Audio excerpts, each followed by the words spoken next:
When we think of the Hall of Fame of great sandwiches, a lot of time it's like fried chicken sandwich, grilled cheese, hamburgers. But there's a crucial one that's missing on that list.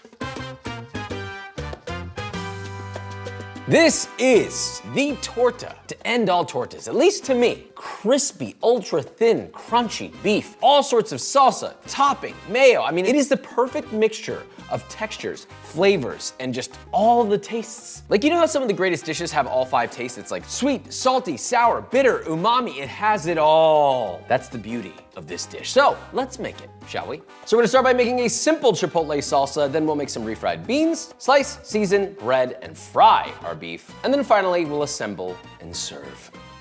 Always start with the salsa. Just get it out of the way, put it in the fridge. That way you're not like last minute trying to wrap it up while you're cooking and you're like, oh, I made the thing and I don't have the salsa.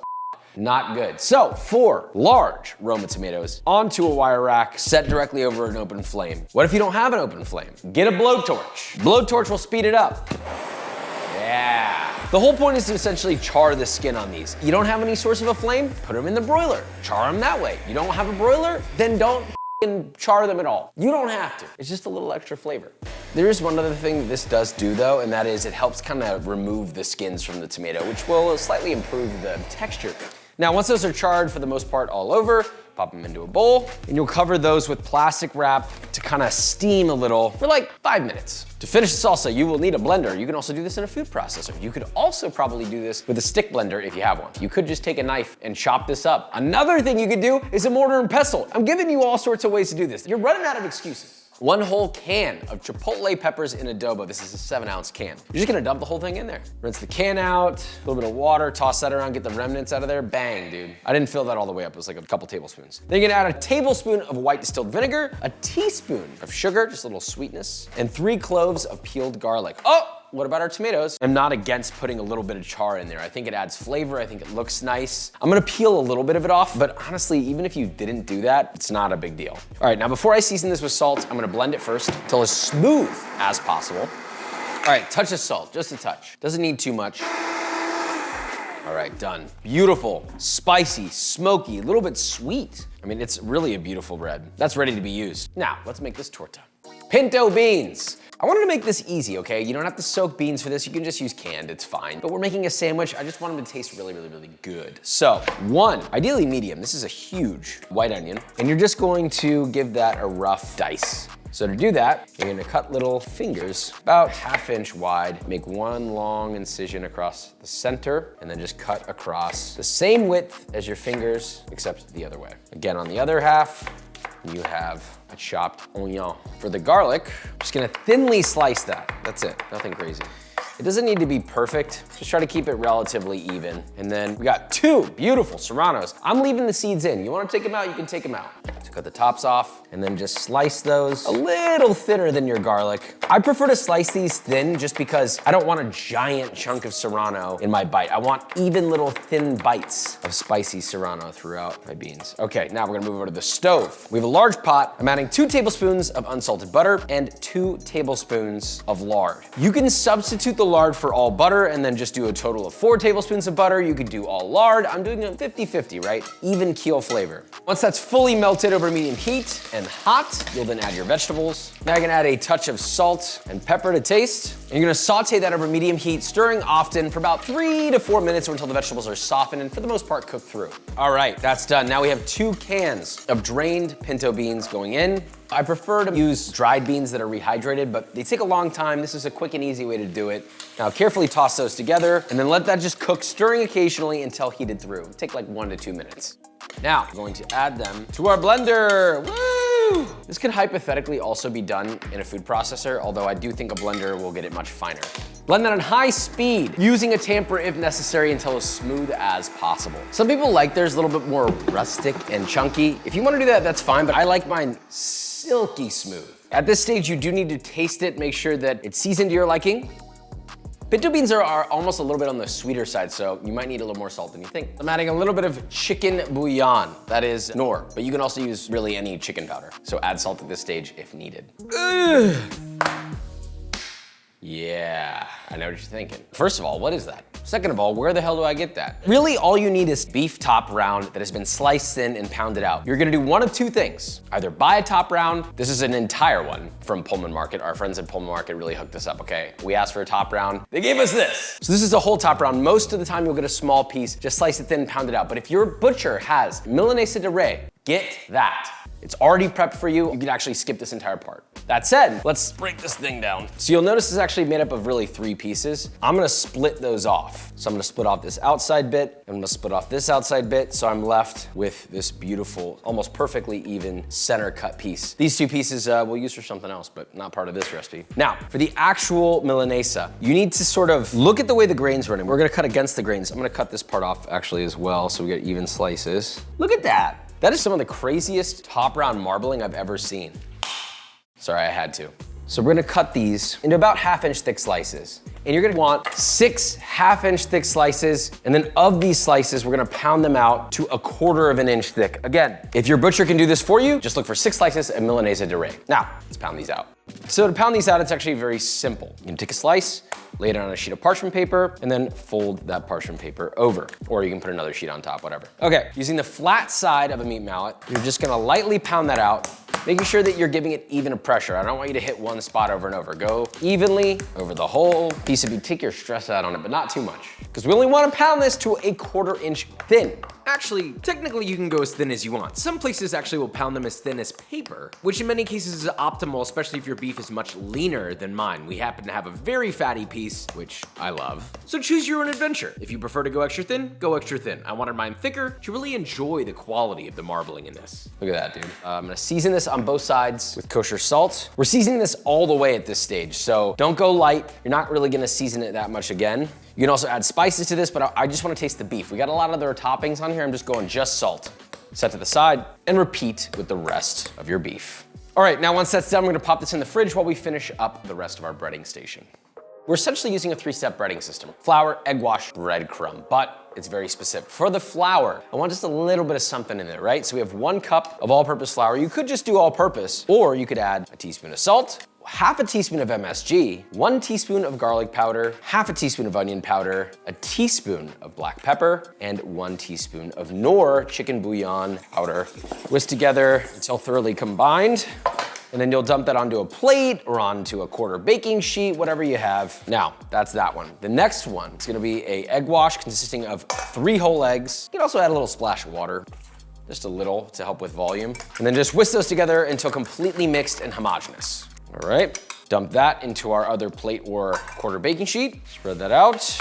And then the final one, breadcrumb. Now look, you could do panko, you could do regular breadcrumb. This is pan molido. It's finer, and it also will look a little more traditional like the standard torta milanesa, but that's up to you. All right, we have our 3-step breading set up. To bread these, remember, wet hand, dry hand. My left hand is my wet hand, my right hand is my dry hand. So first we're gonna go into the flour, make sure to coat it evenly, onto the other side, shake off the excess, and then into your egg mixture. Back to your wet hand, flip.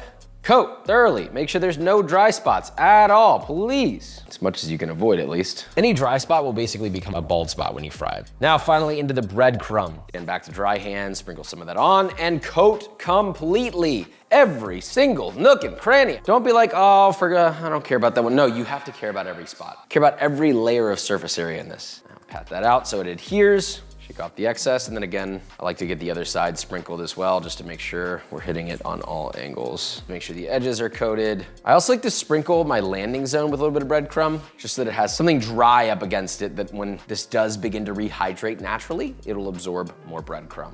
Shake off the excess. Now repeat with the rest of your Milanesa. In a large cast iron skillet, heat a 1-inch layer of neutral oil to 350 Fahrenheit. Lay in your breaded beef away from you, right? You don't want to splash yourself and have an imprint of the time you made tortas on you for the rest of your life. And you're gonna fry about 1 to 2 minutes till golden brown. Flip and continue cooking until evenly brown. On the second side, about another 2 minutes. You may need to flip and toss a couple times in the oil. Just make sure that the internal temperature of the beef is at least 145, 150. I actually tend to cook my beef all the way through though. Then remove. Drain on a paper towel lined sheet and repeat with the rest of your beef. There's no need to season this at this point because the beef has already been seasoned.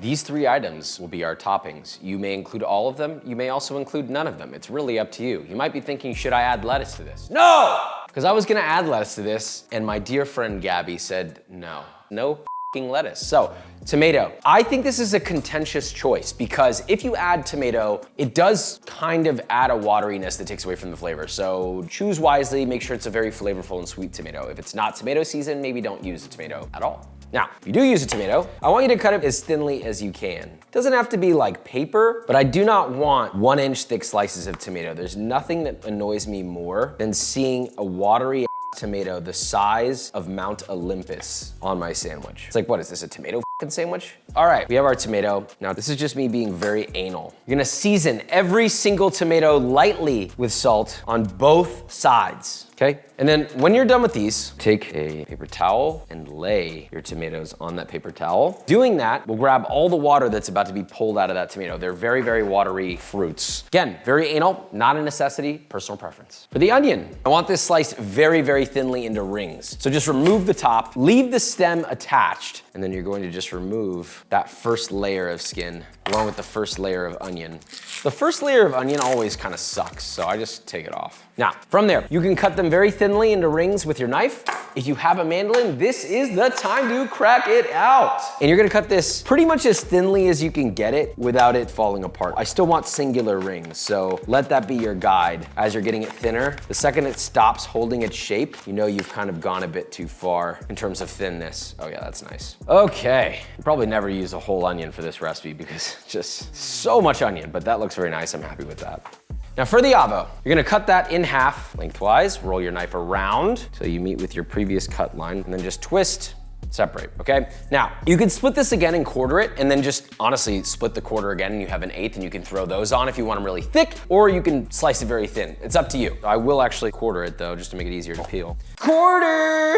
Take the skin off. So now we're gonna take our knife and just cut nice, thin, not too thin, little slices. And I would say for 6 sandwiches, you probably won't need more than about 2 large avocados. You could get 3 to get a backup if you want. I like having backups. Somehow I almost never end up using them though. Also, little peeling tip is if you quarter the avocado, always peel from this longer end here, not the shorter end. The longer end has more leverage and it also tends to peel off. See, the bottom edge for some reason always sticks. I don't know why, but the top does not. The top makes it a lot easier to just kind of like rip that thing off. Look at that, dude. Clean pull, love that. Now, once those are done, I would recommend that you line them up, and before you even start plating them, just get some flaky salt or kosher salt and just give them a light sprinkling of salt. Get yourself a lime and drizzle some lime juice. Try to hit every little piece. So first of all, you're seasoning the avocado. Second of all, you're preserving that beautiful green color, keeping these fresh from oxidizing while you get set up. Now, bread. Some people will use bolillo, some people will use telera bread. This is my choice. This is telera. You can get this at a local panaderia. You could get this online. You could also make it yourself. I have a recipe for it on the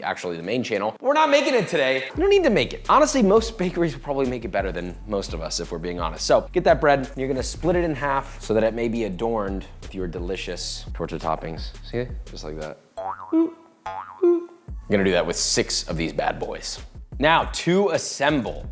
You're gonna toast your buns in butter until golden and warm. On your bottom bun, generously spread your refried beans, a touch of full-fat mayo, followed by your sliced avocado, tomato, onion. Then next, lay down your beautiful Milanesa beef. And optionally, if you want, you can take a few pieces of chipped ham or Spam and sear them in a pan. Place that on top, slather on a little bit of your salsa, and this is optional, you don't have to do this, but you can take a little bit of shredded Oaxaca cheese, sprinkle it into a non-stick pan or a nicely seasoned griddle over medium heat, and then just let that cook until melted. Then add your top bun for one of your tortas, scrape and remove so that the cheese sticks to your bun. Again, totally optional, you don't have to do this cheese part. And then crown with your cheese-topped bun. You can serve this with whatever you want. Pickled jalapenos, pickled carrots, escabeche. You could also do no pickles, but who wants a sandwich with no pickles? You can even do dill pickles, I won't judge. And then we have our salsa. I only put a little on the sandwich because I think there's already a lot going on here, and I think salsa is more of an accompaniment. You can kind of dunk it in there, you could drizzle it on. You'll have a lot of leftover salsa, and I think that's a good thing. But dude, look at this. Looks incredible. A beautiful cross section. There's a lot of stuff that goes in here, so how does it taste?